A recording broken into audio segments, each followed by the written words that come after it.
There have now been indictments against 11 former and current officers, some of whom were already facing charges in East Cleveland as a result of an investigation into bias, again, in targeting by the police, as well as persistent abuse and violence.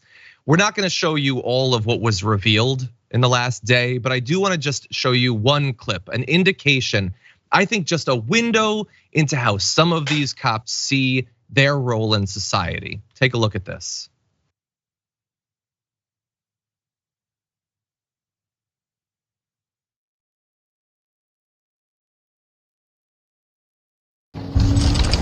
Get that bitch. Stop. Hang on. Get his ass, boy. Get his ass, boy.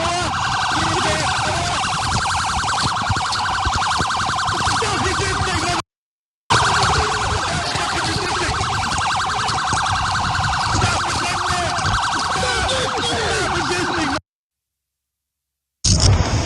You can't drive or run.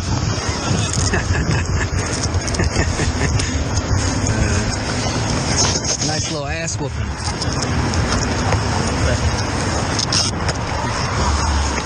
Shouldn't have resisted.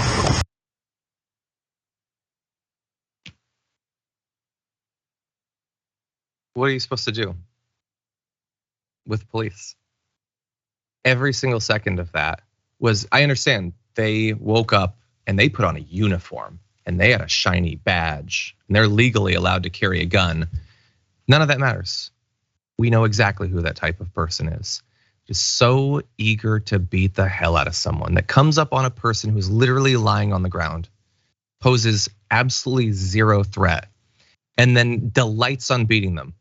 It is the same exact thing as if they had just poured out of the back of a Chevy pickup truck to jump someone that they came across after an incident at a bar. It is exactly the same thing. Delighting in doling out violence against someone who can't defend themselves, that is posing absolutely no threat. Then chuckling about it, so happy to have beaten someone, and then lying to each other. Shouldn't have resisted. There was no resisting. There was literally no resistance whatsoever, and you know it.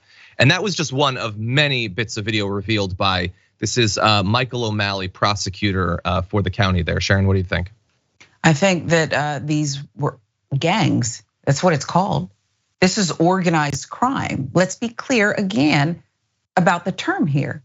Organized violent crime on the streets of East Cleveland. And I worked in Cleveland for many years, so I'm familiar with the goings on there, and nothing's changed. And for the city council in East Cleveland to now step before the mics, John, and beg, they're begging, help us, we only have 20 active police officers.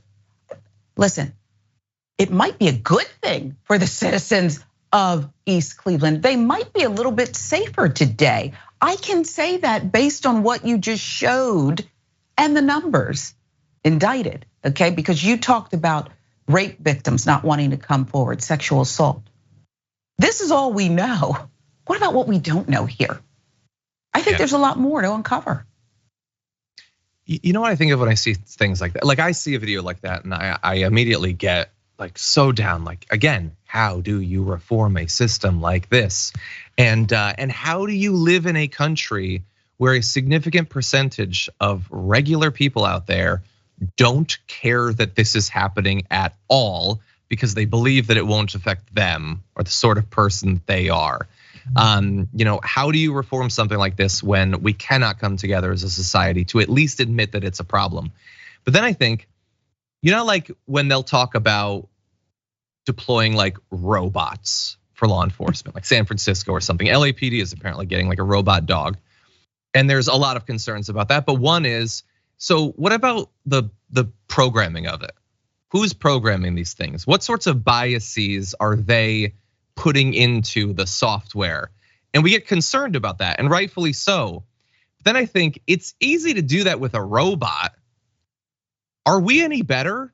Mm-hmm. Who programmed that cop that you heard yelling, get his ass? Who boy? Who programmed him? What was being fed into his programming as he was growing up socially? Like in terms of the news coverage, political commentary, the things he was hearing in his everyday life. Because it produced something that was pretty sick.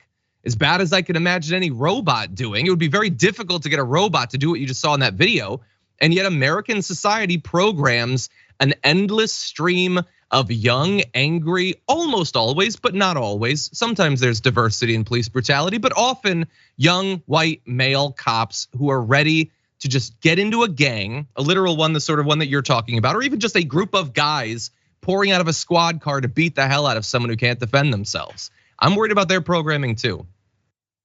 Yeah, and it's the color blue. That's their gang color. It's usually dark blue, okay? And they carry the same issued weapons. I think we need to show more of the underbelly here, because you're so right about the media. I get it, we shape hearts and minds, okay? I fought that fight in newsrooms every single day. Who's in the little room that decides what we're gonna cover? Who decides what we're not gonna cover? Oh, well, that's just a drug crime, code for it.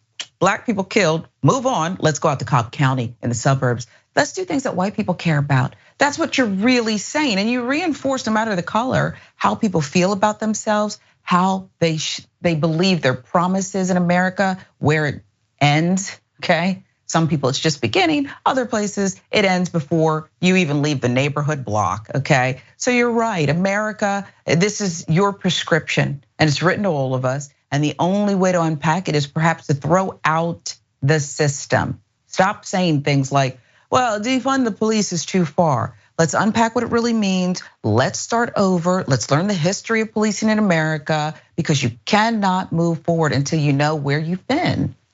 Yeah. It's a great final point. I'm gonna leave it there. I'm glad that we've gotten these looks into the police, and glad that some of these cops are gonna be charged or whatever. We'll see what ends up happening to them. But it's just, again, it's like it's choosing a few to identify, but then what are we left with?